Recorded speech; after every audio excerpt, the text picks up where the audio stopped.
Hola, en este video veremos las variables dependientes e independientes. Con anterioridad ya habíamos visto en el curso qué era una variable. En este caso vamos a repasar un poco lo que es, pero dándole quizá un enfoque un tanto distinto. Vamos a decir que una variable es una condición o característica que varía o cambia y que es un objeto de estudio en una población. Dicho esto, vamos a ver las variables desde dos puntos de vista. Uno que van a ser las variables independientes y el otro que va a ser las variables dependientes. Las variables independientes la podemos tomar como una característica que se manipula o se observa con la finalidad de probar su efecto o influencia en la variable dependiente. Por su parte, la variable dependiente es una característica que se observa y que es el resultado luego de cambiar la magnitud de la variable independiente. En este caso, si analizamos ambos enunciados, podemos darnos cuenta fácilmente que hay una relación de causa y efecto, y así sabemos que la variable independiente influye en la variable dependiente. Es decir, que todo lo que se cause con la variable independiente y todas las modificaciones que se realicen va a tener un efecto directo en la variable dependiente. Y de esta manera, ¿cómo se puede hallar una relación que luego se puede expresar como una función matemática? Muy parecida a la que vemos en pantalla, vemos una función llamada y igual a x más b. En este caso, x sería la variable independiente y que al cambiar, en este caso al ser una función lineal, se multiplicaría por a y se le sumaría a b, tendría una influencia directa en y, que es la variable dependiente. Este mismo tipo de expresión, que es una expresión lineal, vamos a analizarla aquí. Vemos que tenemos una función lineal y. En este caso hemos reemplazado los valores de a y b por 3 y 18 respectivamente. Entonces podríamos decir que la variable independiente, que es x, se relaciona con la variable dependiente, que es y, a una razón de 3x más 18. En esta tabla de la parte izquierda vemos dos columnas que representan a las variables, x como la variable independiente y y como la variable dependiente.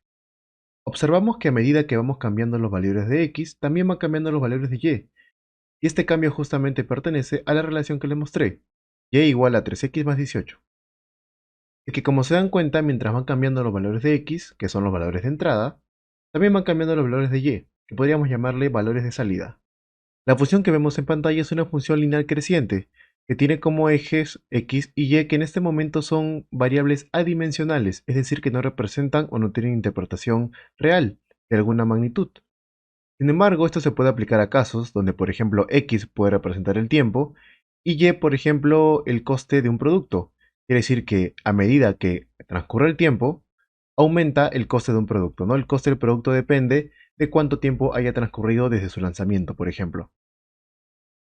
De igual manera, puede medirse de repente el precio de una casa, en el que podría ser el precio el eje Y, mientras que el tamaño de la casa, por ejemplo, podría ser el eje X, lo cual nos diría que mientras más grande sea el tamaño de la casa, su coste también es mayor.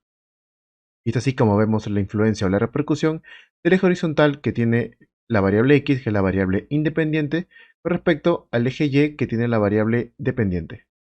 En este tipo de funciones vemos relaciones lineales, pero no son las únicas.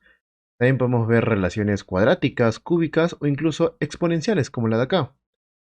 Las funciones exponenciales se utilizan bastante en ámbitos económicos porque hay muchas empresas cuyas acciones, por ejemplo, pueden crecer de manera exponencial.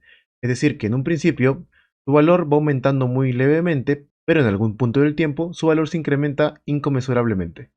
Así que las funciones exponenciales también son bastante utilizadas en el ámbito estadístico, pero al menos en este curso nos concentraremos más en funciones lineales. Asimismo, dentro de las funciones lineales también tenemos lo que son las funciones multivariables. Esta función sigue siendo lineal, pero en vez de haber una sola variable independiente, pueden haber dos o incluso más. Por ejemplo, vemos en esta tabla que hay en total 4 variables independientes, desde x1 hasta x4, y las 4 a la vez tienen influencia directa hacia la variable y. Vemos aquí a la derecha en esta expresión que y depende de x1, x2, x3 y x4. Claro, cada una multiplicada por un peso, que vendría a ser a1, a2, a3, a4, y finalmente sumados por un pequeño sesgo que vendría a ser el valor de b. Entonces, como se dan cuenta, no solamente podemos tener una variable y que depende de una sola variable, que depende de una sola magnitud, sino que puede ser una función multivariables donde y, que es la variable de salida, del output, va a ser influenciada por más de una variable. Y eso es todo por la clase de hoy. No se pierdan el próximo video en donde veremos qué es la covarianza.